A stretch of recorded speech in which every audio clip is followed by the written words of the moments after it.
Bonjour et bienvenue dans ce podcast de développement de soi. Je suis Romain Bamaison, coach multi-outils et formateur en entreprise. Ma mission est de vous accompagner vers l'harmonie dans vos différentes sphères de vie, en mettant l'introspection au service de l'action, tant dans la sphère personnelle que professionnelle. Avec ces épisodes de podcast et méditation guidée, je vous invite à partir en voyage à l'intérieur de vous, à vous offrir un instant de douceur, de contemplation, de réflexion pour soi, pour explorer vos phénomènes, aller au-delà de vos barrières et révéler vos ressources cachées, oubliées ou sous-estimées. Vous pouvez retrouver mes accompagnements en développement personnel et professionnel sur mon site romainbamaison.fr. Je vous souhaite une très bonne écoute.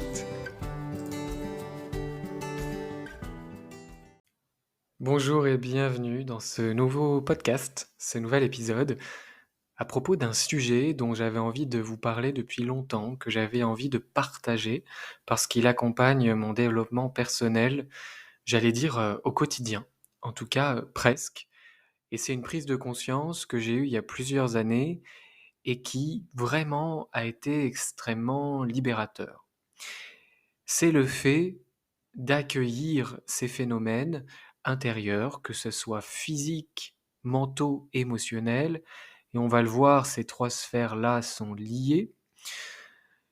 Et l'idée aujourd'hui, ça va être simplement de partager avec vous quelques exemples et surtout les grands principes de cet accueil, de ce fait de se laisser traverser par nos émotions, par tout ce qui se présente à nous, plutôt que de résister.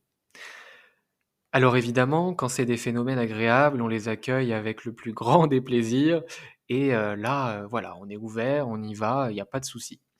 En revanche, on rentre facilement en lutte contre des phénomènes qui sont désagréables, des sensations physiques, des pensées ou des émotions qui ne sont pas agréables.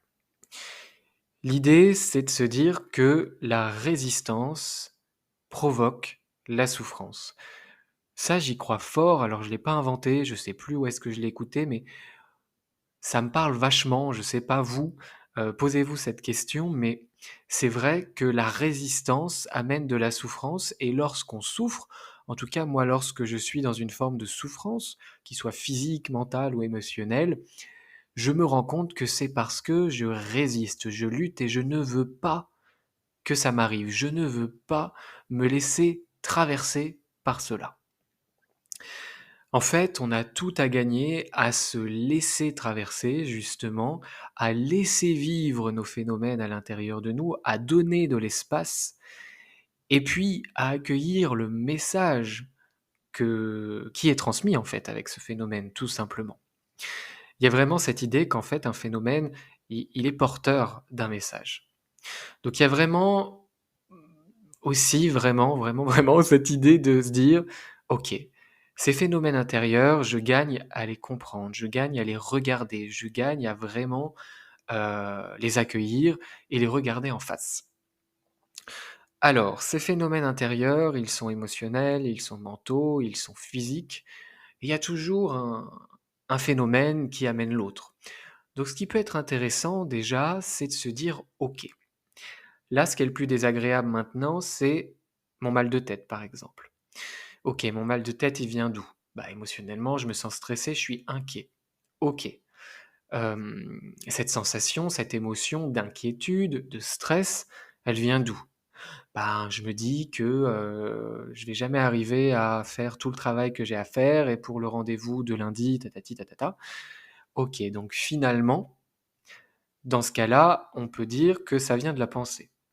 Donc c'est déjà intéressant de voir que tout ce qui est en train d'être désagréable dans le corps, dans le cœur, ça vient de la tête. Et c'est là où on va pouvoir rentrer en action. Alors, on va pas entrer en résistance, on va pas entrer en combat, en lutte contre les pensées, par exemple, mais on va accueillir. Ok, donc ces pensées, elles sont là. De quoi elles viennent parler, de quels besoins, parce que cette inquiétude, elle vient forcément parler de quelque chose qui est important pour nous. Moi, j'aime bien parler de cadeaux mal emballés. Et derrière chaque phénomène, qu'il soit physique, mental ou émotionnel, si c'est désagréable, c'est qu'il y a un message, il y a un besoin qui est exprimé et c'est ça le cadeau mal emballé. Donc il faut qu'on prenne le temps d'enlever couche après couche le papier, les petits nœuds, le scotch et puis qu'on regarde ce qu'il y a à l'intérieur. Souvent, ça va venir parler de nos besoins, de notre système de valeurs. Ça peut parler d'un besoin de douceur, d'un besoin d'amour, hem, lorsqu'on est en lutte et qu'en fait, toutes ces sensations désagréables sont en train de nous dire: «Ralentis», par exemple, si c'est du surmenage ou bien, «Sois doux avec toi, sois plus compréhensif», si c'est de la dureté, mentale. Donc il y a vraiment cette idée d'aller voir finalement le cadeau mal emballé. Ensuite, ce qui est intéressant, une fois qu'on a remarqué un peu ce mécanisme entre le corps, le mental et l'émotionnel, qu'on a identifié quel était le point de départ, ça peut être une douleur physique aussi. Ça peut être une douleur physique qui me fait stresser, qui me fait donner des pensées de «Oh mon Dieu, j'ai mal, ah mon corps ça va pas, ma santé ça va pas» et cetera. Donc c'est intéressant vraiment d'aller voir parmi ces 3 couches, ce scan-là de corps, cœur, esprit, c'est quoi le point de départ? Et puis, ensuite, il est vraiment important dans cette notion d'accueil, de donner de l'espace. Parce que si on donne pas d'espace à ces phénomènes, c'est un peu comme enfermer un animal sauvage dans une toute petite boîte, il va faire un vacarme pas possible, on va entendre que ça va prendre tout l'espace de notre tête, de notre ressenti, de notre réalité dans l'instant. Lorsqu'on lutte contre un phénomène désagréable, ça peut vraiment, vraiment augmenter le volume de cette chose désagréable qui, à la base, n'est pas censée amener autant de souffrance, parce qu'elle n'est pas censée amener autant de résistance. Donc il y a des vrais bénéfices à faire de l'accueil à l'intérieur de soi. L'accueil à l'intérieur de soi, ça veut tout simplement dire se voir un peu plus vaste que ce que l'on croit que l'on est vaste. En fait, lorsqu'on est en résistance, lorsqu'on est en lutte, on est souvent très étriqué dans notre être. On a l'impression que tout ça, c'est trop pour nous, qu'on n'a pas assez d'espace pour, l'accueillir, qu'on n'est pas assez fort ou autre chose. Mais il y a vraiment cette idée de: «OK, il y a pas assez de place». Donc, comme tout ça n'est qu'une illusion et que, il y a pas de limite dans l'émotionnel, dans l'énergétique, dans vos pensées, il y a effectivement les contours du corps qui délimitent, la forme de votre corps, le poids, la densité, ce qu'il y a dedans et ce qu'il y a à l'extérieur. Mais au-delà de ça, vos émotions, vos pensées, vos interprétations de vos sensations physiques, vos énergies, il y a pas de limite. C'est-à-dire que c'est dur pour nous de le concevoir avec notre cerveau humain, mais on a un espace d'accueil qui est aussi illimité que nos phénomènes le sont.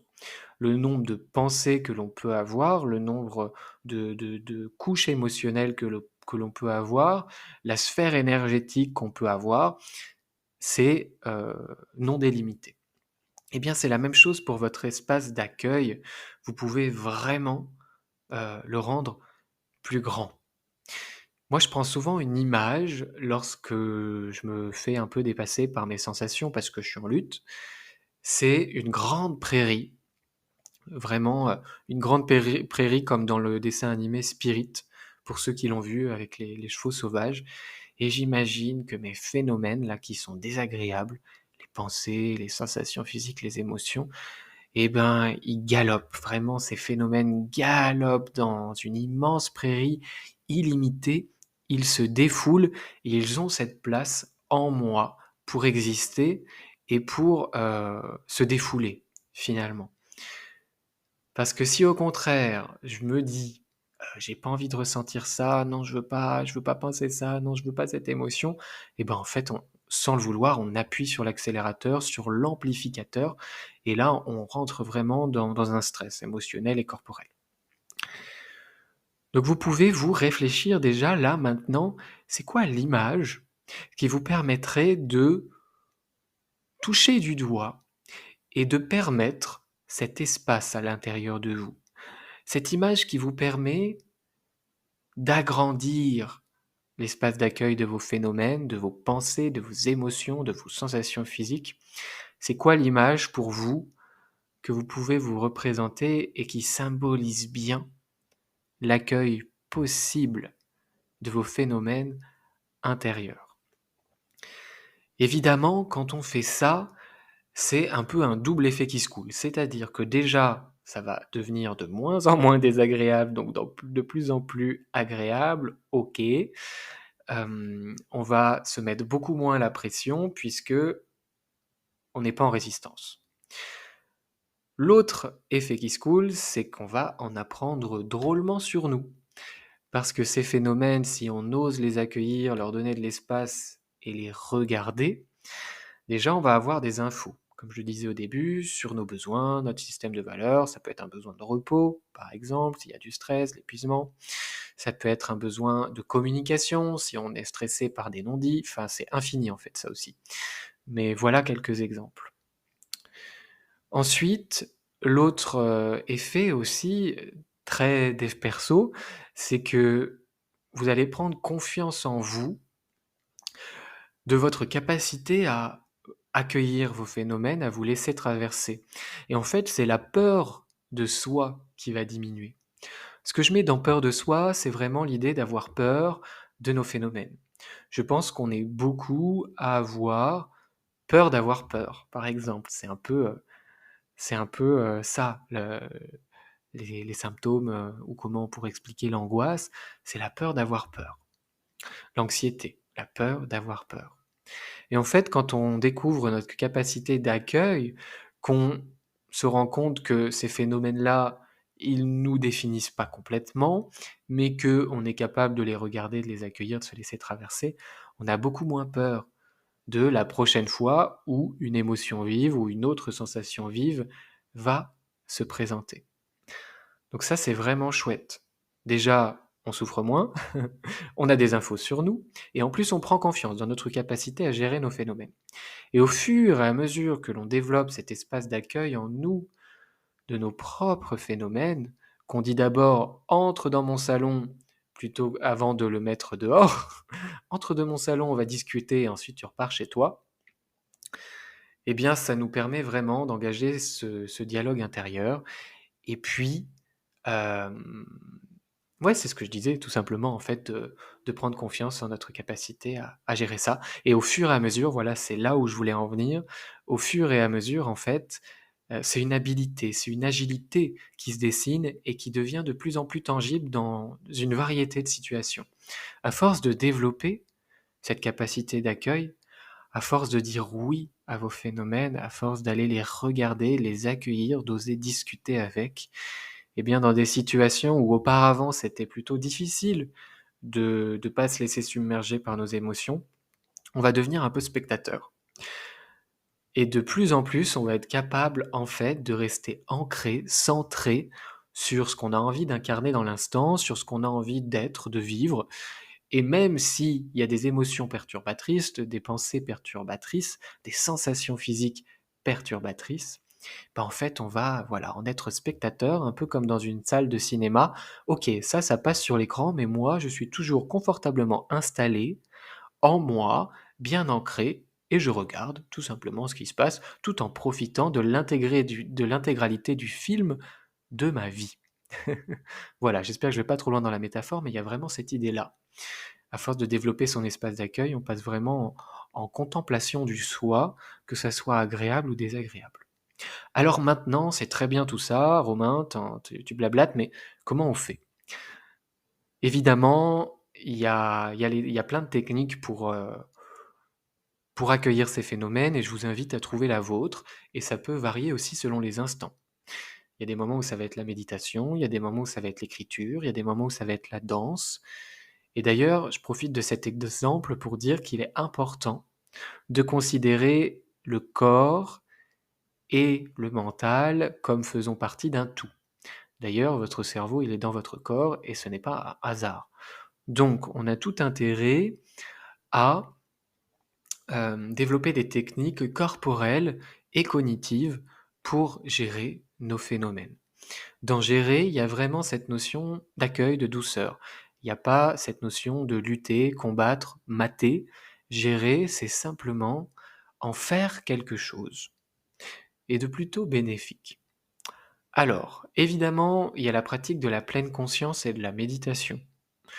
Donc, vous pouvez tout simplement, pour la pleine conscience, vous reconnecter à vos sens. Moi, j'aime bien l'exercice du scan que je vous ai déjà partagé. Donc, stop, vous arrêtez là ce que vous êtes en train de faire. C'est le calme, et dans le calme, vous allez tout simplement inspirer, expirer profondément. S pour stop, C pour calme. Ensuite, il y a le A, qui est très intéressant dans l'acronyme SCAN, c'est affirmer. Et là, ça aide vraiment à nous focus sur l'instant présent, donc la pleine conscience. Et pour ça, l'exercice, c'est de regarder 5 choses, de notifier avec votre regard 5 choses que vous pouvez voir. Une plante, une lampe, une voiture, un arbre, mon ordinateur, par exemple. Ensuite, d'aller voir 4 ressentis physiques. Quelles sont 4 choses que vous ressentez? Le toucher d'un tissu, le contact de vos fesses contre la chaise, les pieds contre le sol, vos doigts sur les cuisses, ou toute autre chose. Ensuite, ça va être 3 choses à entendre. Et là, sans chercher à saisir le son qu'on a entendu une fois, juste à partir du moment où on a entendu un son, c'est OK. Ah, un nouveau son. Ah, encore un nouveau son. 3 sons. Ensuite, c'est d'aller chercher 2 odeurs. Ça peut être l'odeur de vos mains, de votre parfum ou toute autre chose. Et puis ensuite, une chose pour laquelle vous éprouvez de la gratitude, tout simplement. C'est quoi le truc dans votre vie ou aujourd'hui pour lequel vous éprouvez de la gratitude? Donc cette méthode SCAN, elle permet vraiment de revenir à l'instant présent. On a fait le A, donc d'affirmer, et le N, c'est une nouvelle pensée.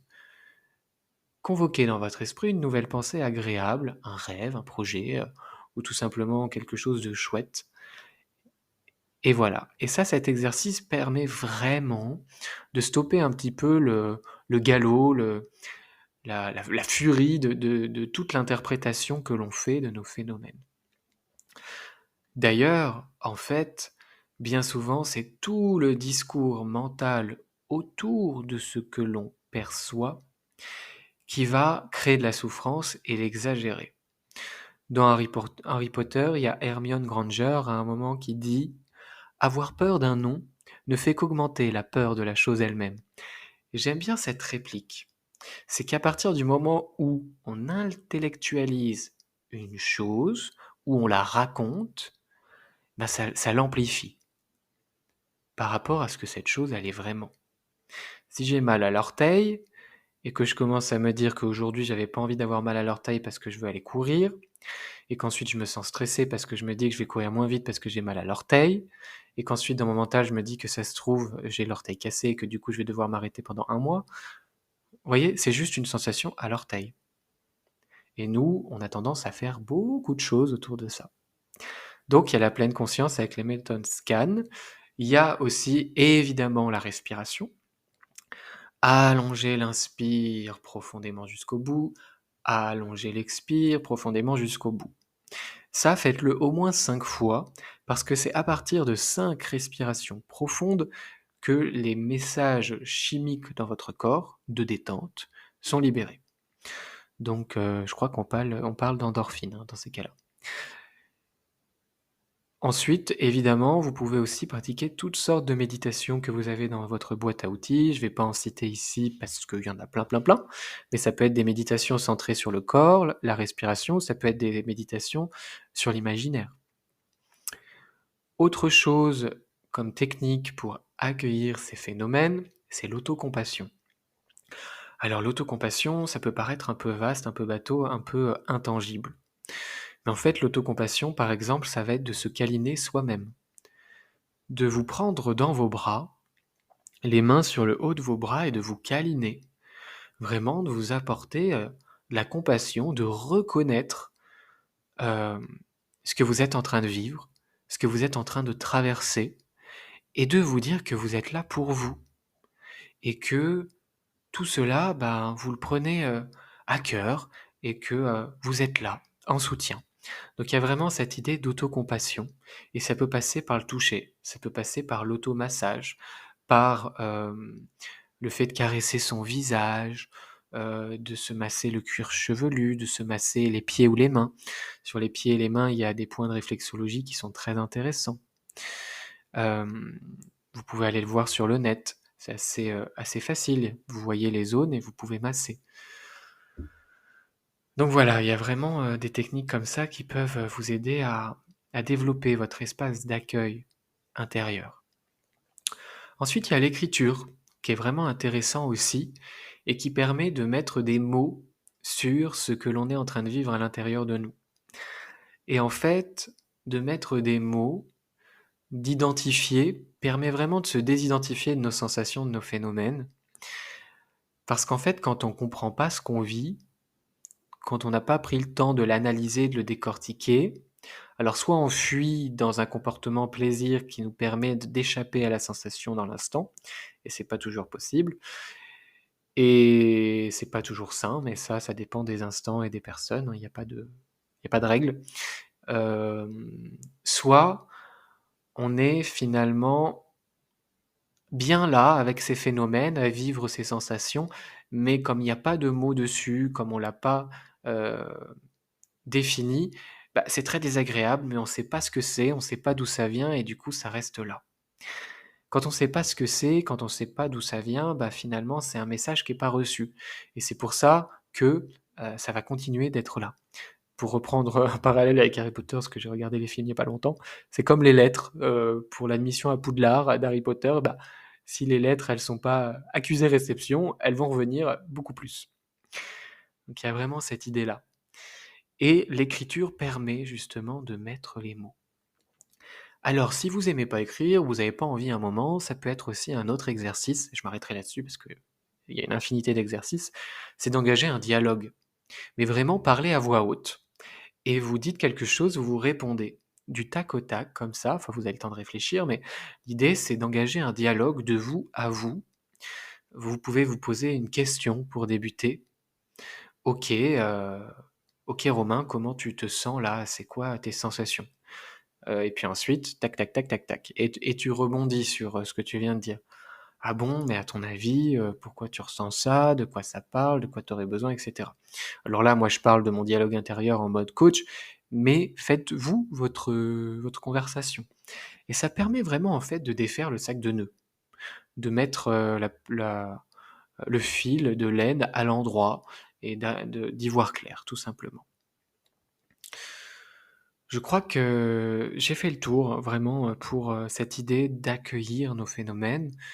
Si on veut résumer, c'est qu'en fait, eh ben, c'est ce que j'ai dit au début, c'est la souffrance qui crée de la résistance. Non, c'est vraiment la résistance qui crée de la souffrance. Donc on a tout à gagner à accueillir nos phénomènes intérieurs et puis j'aurais envie de finir aussi par des notions un peu philosophiques, un peu spirituelles de de non-attachement, de non-saisie et de relativité. Alors le non-attachement, c'est déjà le fait de ne pas s'attacher aux sensations agréables. Et ça, le fait de ne pas vouloir faire des sensations agréables une constante, va nous permettre de développer notre espace d'accueil, notre équanimité face à tous nos phénomènes.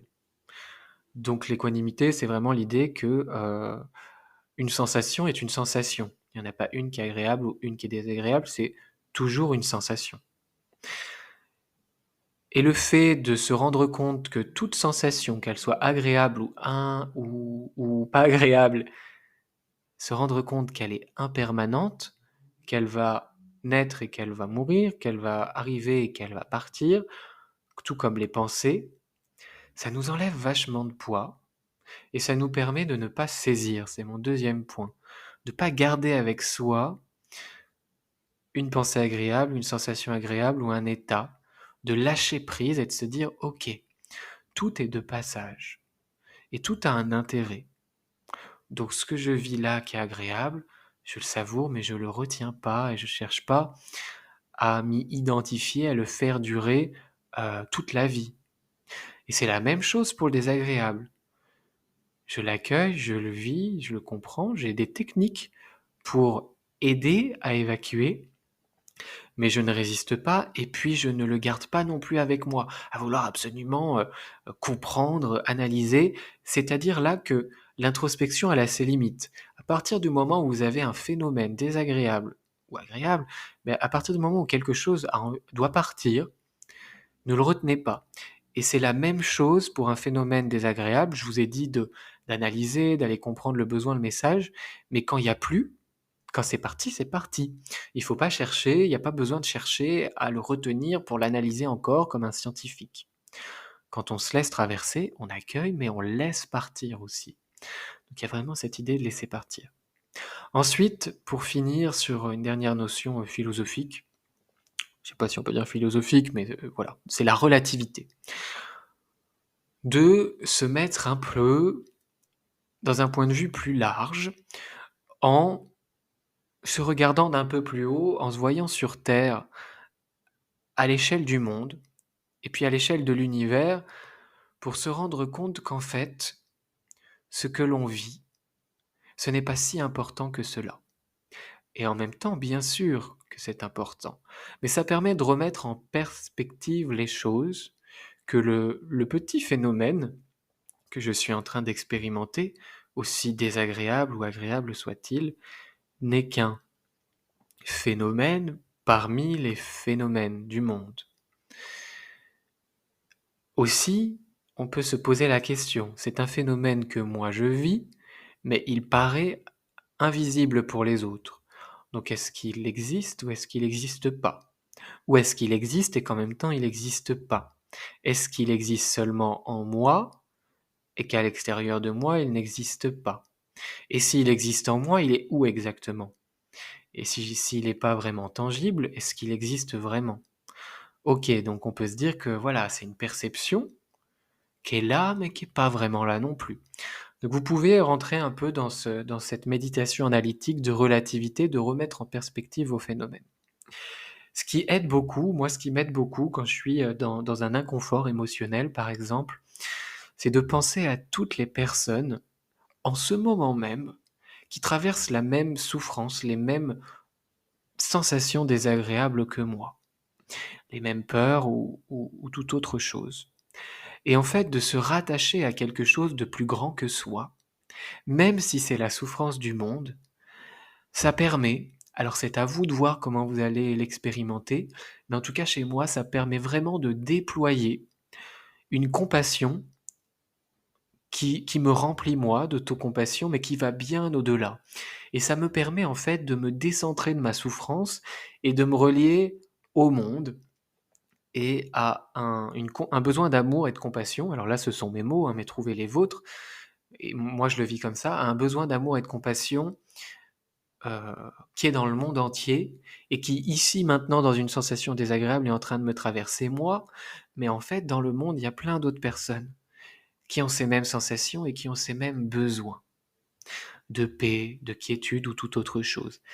Et ça aussi, c'est de la relativité qui aide de prendre conscience que l'on n'est pas seul et que c'est le lot de l'humanité d'être balancé de sensations agréables en sensations désagréables et que bien sûr, il est possible de cultiver les sensations agréables et de faire quelque chose de très beau de ces sensations désagréables en allant décrypter le message et en laissant partir aussi. Donc c'est vraiment cette idée-là que j'avais envie de vous partager. Je serais vraiment curieux maintenant d'avoir vos commentaires sur Spotify notamment. Vous pouvez interagir avec les épisodes de podcast pour me partagez-moi, euh, bah voilà, ce que vous en pensez de cet exercice d'accueillir ces phénomènes intérieurs plutôt que de lutter. Je vous dis à tout bientôt pour un nouveau podcast. Prenez soin de vous. Bye bye. Merci d'avoir écouté ce podcast jusqu'au bout. D'ailleurs, s'il vous plaît, N'hésitez pas à le partager autour de vous, à le soutenir avec une jolie note et un commentaire. Si vous souhaitez en savoir plus sur les accompagnements, que ce soit dans une démarche personnelle ou professionnelle, je vous invite à me contacter pour un entretien gratuit et sans engagement en cliquant sur le lien dans la description de ce podcast. À tout bientôt!